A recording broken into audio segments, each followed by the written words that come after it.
بسم اللہ الرحمن الرحیم افلا يتدبرون القرآن، یہ قرآن پہ غور نہیں کرتے، تدبر نہیں کرتے۔ قرآن پڑھتے تو ہے تو میں نے کی طرح، لیکن سمجھتے نہیں ہیں۔ سمجھو نا کیا اللہ کہہ رہا ہے، دیکھو نا کتنی اچھی اچھی باتیں کر رہا ہے، عمل کرو نا اس پر، شرک مت کرو، بدعت مت کرو، رسول کی اطاعت کرو اور اچھے اچھے کام کرو۔ یہ ساری چیزیں آپ پڑھتے آ رہے ہیں۔ ام علی قلوب اقفالها، ایسے لوگ ایسا لگتا ہے کہ ان کے دلوں میں اللہ کہہ رہا ہے تالے پڑ گئے ہیں، یا ان کے دلوں پہ تالے ہیں، کیوں نہیں غور کرتے، سمجھتے کیوں نہیں ہیں؟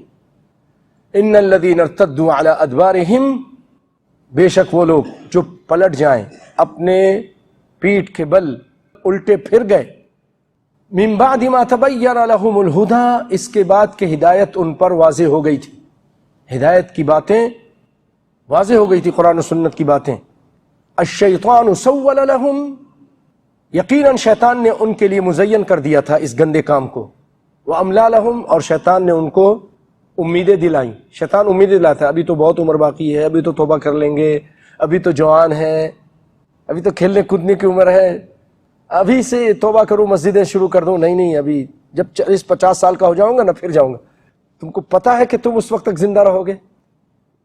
تو شیطان اس کو امیدیں دے جاتا ہے۔ یہاں بھی دو معنی تھے بھائیوں، ایک تو یہ کہ سول لہم الشیطان واملا لہم، اور دوسرا کہ واملا لہم، اللہ تعالیٰ ان کو ڈھیل دیتا ہے، ان کو چھوٹ دیتا ہے اور پھر اچانک پکڑے گا، فوراً نہیں پکڑتا۔ یہ اللہ کی حکمت ہے۔ اکثر یہ ہوتا ہے، لیکن کبھی اگر پکڑ لے فوراً تو وہ اور بات ہے، لیکن اکثر کیا ہوتا ہے بھائیوں، بہت دنوں بعد پکڑتا ہے۔ ایک شخص کو لایا گیا سیدنا عمر کے زمانے میں چوری کے الزام میں، کہنے لگا میں نے پہلی مرتبہ کی تھی، پکڑا گیا ہوں۔ کہنے لگا جھوٹ بولتا ہے، پہلی مرتبہ میں نہیں، جب تحقیق کی گئی پتہ چلا کتنی مرتبہ چوریاں کی تھی تب جا کے۔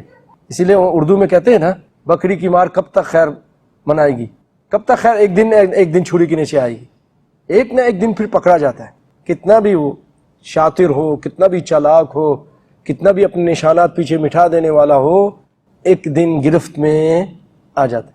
اس لیے اللہ سے معافی مانگ کر اس کی پکڑ سے پناہ مانگتے رہو کہ اللہ ہمیں بچا کے رکھے۔ یہ نہ سمجھیں کہ اللہ پتہ نہیں میں تو بہت گناہ کر رہا ہوں، بہت الٹی سیدھی حرکتیں کر رہا ہوں، لیکن بڑے مال اسباب بھی ہیں، بڑے مزے میں بھی ہیں، بڑے ڈھیل دیا ہے، استدراج ہے۔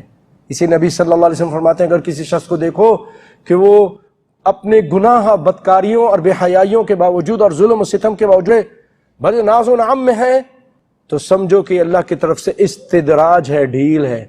ذالک بانہم قالوا للذین کرہوا، یہ اس لیے، یہ سارا کچھ کیوں؟ یہ دیکھیے پیچھے سے آیت ملائیے، قریب ہے، تم سے امید یہی ہے کہ تم پلٹ جاؤ، یا یہ ہے کہ تم کو حکومت مل جائے تو تم زمین پہ فساد کرو، قطع رحمی کرو۔ پھر اللہ کہتا ہے کہ قرآن پہ کیوں نہیں غور کرتے؟ اور وہ لوگ جو پلٹ گئے ہیں، دین اسلام سے پھر گئے ہیں، شیطان نے ان کے لیے مزین کر دیا ان کو، اور ان کو امیدیں دلائی ہیں۔ یہ سارا کچھ کیوں ہے؟ اس لیے کہ ان لوگوں نے ایک ایسی بات کہی تھی کہ اس کی وجہ سے دین اسلام سے یہ پلٹ گئے ہیں۔ وہ بات کیا ہے؟ ذالک بانہم قالوا، انہوں نے کہا تھا، للذین کرہوا ما نزل اللہ، ان لوگوں سے کہا تھا جنہوں نے برا جانا اس چیز کو جو اللہ نے نازل کیا، خود برا نہیں جانا۔ آپ یہاں غور کیجئے، کن لوگوں سے کہا کہ ہم تمہاری بات مانیں گے، تمہاری اطاعت کریں گے، جو اللہ کے فرمان کو برا جانتے تھے، قرآن و سنت کو برا جانتے تھے۔ ایسے ظالم لوگوں سے دوستی کا ان سے وعدہ کیا اور ان کی اطاعت کا وعدہ کیا، خود برا نہیں جانتے تھے، لیکن ان کو کہا کہ ہم تمہارا ساتھ دیں گے، تمہاری اطاعت کریں گے۔ تو اللہ تعالیٰ نے صرف ان ظالموں کے ساتھ روابط رکھنے اور ان کی اطاعت کرنے کی وجہ سے اللہ تعالیٰ نے وہ ان کو دین سے بھی پھر دی، پلٹ گئے اور قطع رحمی کر رہے ہیں، کہیں ظلم کر رہے ہیں، کہیں سارا کچھ۔ اس لیے ذالک بانہم قالوا، ان لوگوں نے کہا تھا، للذین، ان لوگوں سے جنہوں نے برا جانا ما نزل اللہ، جو اللہ تعالیٰ نے نازل کیا تھا، کیا کہا تھا ان سے؟ سنطیعکم، ہم اطاعت کریں گے تمہاری، فی بعض الامر، تمہاری بعض بات مان لیا کریں گے، واللہ یعلم اسرارہم، اور اللہ تعالیٰ ان کے پوشیدہ باتوں کو جانتا ہے۔ فکیف اذا توفتہم الملائکۃ، کیا انجام ہوگا، کیا حال ہوگا ان لوگوں کا جب ملائکہ ان کو، فرشتے ان کو ماریں گے ان کے چہروں پر، وادبارہم، اور ان کے پیٹھوں پر، پیٹھ پر ماریں گے۔ موت کے ٹائم آ کر فرشتے نظر آ جاتے ہیں، اور یہ مارنا اب اس ٹائم توبہ قبول نہیں ہوتی۔ ذالک بانہم، یہ پھر اللہ تعالیٰ بتائے، یہ وجہ یہ مار جو پڑ رہی ہے، یہ جو پٹائی ہو رہی ہے، اس کی وجہ کیا تھی؟ بِأَنَّهُمُ اتَّبَعُوا مَا أَسْخَطَ اللَّهِ، انہوں نے پیروی کی تھی اس چیز کی جو اللہ کو غصے میں ڈالتی تھی، یعنی ایسے کام کرتے تھے جس سے اللہ ناراض ہوتا تھا، اس راہ پر چلے جس سے انہوں نے اللہ کو ناراض کر دیا، اتبعوا اس کی پیروی کی، یا یہ کہ اس راہ پہ چلے ما اسخط اللہ جس نے اللہ کو ناراض کر دیا، وکرہوا اور کراہیت کی، برا جانا، رضوانہ اللہ کی رضا کو، اللہ کی رضا کو پسند نہیں کی، فاحبط اعمالہم اللہ تعالیٰ نے ان کے اعمال ضائع کر دیے۔